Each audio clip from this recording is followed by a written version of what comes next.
यो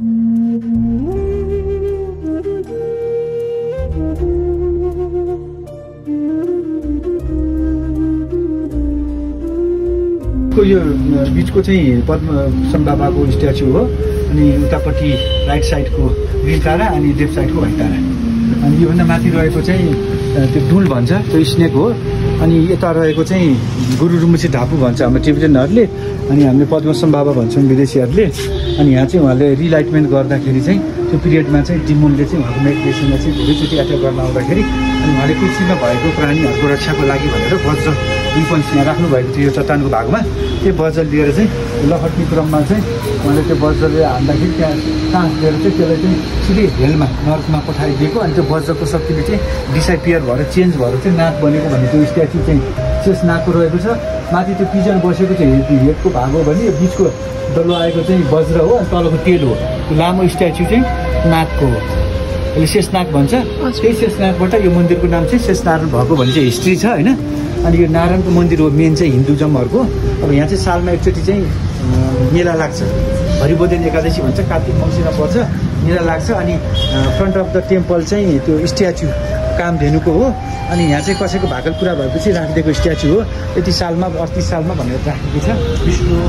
जयमान श्रेष्ठ उहाँको नामबाट यो बुटोल बस्ने यहीँको स्थानीय बासिन्दा हुनुहुन्छ उहाँको आफ्नो काम पुरा भएर भाकल पुरा भएपछि यो चढाइदिएको तर उहाँ बितिसक्नुभयो उहाँको मेमोरीमा यो बसेको छ अनि यो चिनाउनुको लागि यो कामधेनु गाईको थुन भन्नुको लागि त्यो माथि भएको सेप छ जुन स्ट्रक्चर छ त्यो चाहिँ गाईको थुन अर्डर भन्छ त्यसलाई अनि यो नारायणको मन्दिर भयो चाहिँ टेम्पल अनि बिचको चाहिँ शेषनारायण भयो अनि लेफ्ट साइडमा चाहिँ नरसिंहनारायण भनेको चाहिँ उहाँको इन्कार्नेसन हो विष्णु भगवानको 10 अवतार मध्ये 4थो अवतार हो नरसिंहनारायण भने अनि यो नारायणको मन्दिरमा मेला लाग्छ र यहाँको ओरिजिनल चाहिँ स्ट्याचु चोरेर साकु लगेर सालमा एकचोटि व्रत बस्नेहरूले लिएर आउँछ पूजा गर्नलाई ओरिजिनल चाहिँ पछि गभर्मेन्टले चाहिँ 2042मा किङ वीरेन्द्रले चाहिँ राखिदिनु भएको आफ्नो प्राइभेट खर्चमा चाहिँ उहाँले स्ट्याचु राखिदिनु भएको हो अनि यो केभ चाहिँ कनेक्टेड टु आसुरा केभ माथि पनि अर्को केभ छ पहिला मान्छे यहाँबाट अन्डर छिरेर चाहिँ माथि पुग्थ्यो तर बिचमा डेस्टिनेसन थाहा नभएर लस भएर भित्रै माथि पनि जान नसकेर तल नै आउन नसकेपछि चाहिँ ब्लक गरिदिएको छ अनि बिचको चाहिँ यहाँ जुन राख्नुभएको छ भर्खर भाइले राख्नुभएको त्यहाँ क्यान्डल बालेर त्यो बिचको चाहिँ शिरको प्रिन्ट चाहिँ मेन भयो अब त्यहाँ बस्ने पोजिसन भनेको घुँडा टेकेर बस्ने अनि माथि टच गर्ने टाउकोले राइट ह्यान्ड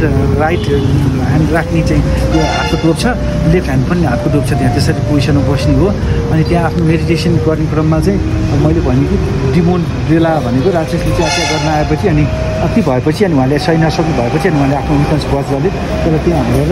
ताँसिदिएर अनि त्यो चाहिँ नर्कमा विलिन भएपछि त्यो वज्रको शक्ति चाहिँ नाक बनेको त्यो देख्नुहुन्छ स्ट्याचु छ गणेशको सुर छ त्यहाँ त्यो स्ट्रक्चर जुन देख्नु भएको छ गणेशको सुर भयो अनि उतापट्टिको साइडको चाहिँ स्ट्रक्चर जुन छ त्यो स्ट्याचु चाहिँ चामुण्डा देवी भन्छ त्यो चाहिँ फिमेल गड हो अब त्यहाँ चाहिँ वज्र हानेर चाहिँ पानी निकालेको भन्छ यही पानी गएर चाहिँ त्यो तल पोखरीमा पन्डमा जम्मा भएको पानी भनेको चाहिँ कलेक्टेड पानी त्यो चाहिँ अनि यसलाई चाहिँ यो एरियालाई शेषनारायण भन्छ अनि काठमाडौँ भ्यालीमा 4वटा नारायणको मन्दिर रहेको छ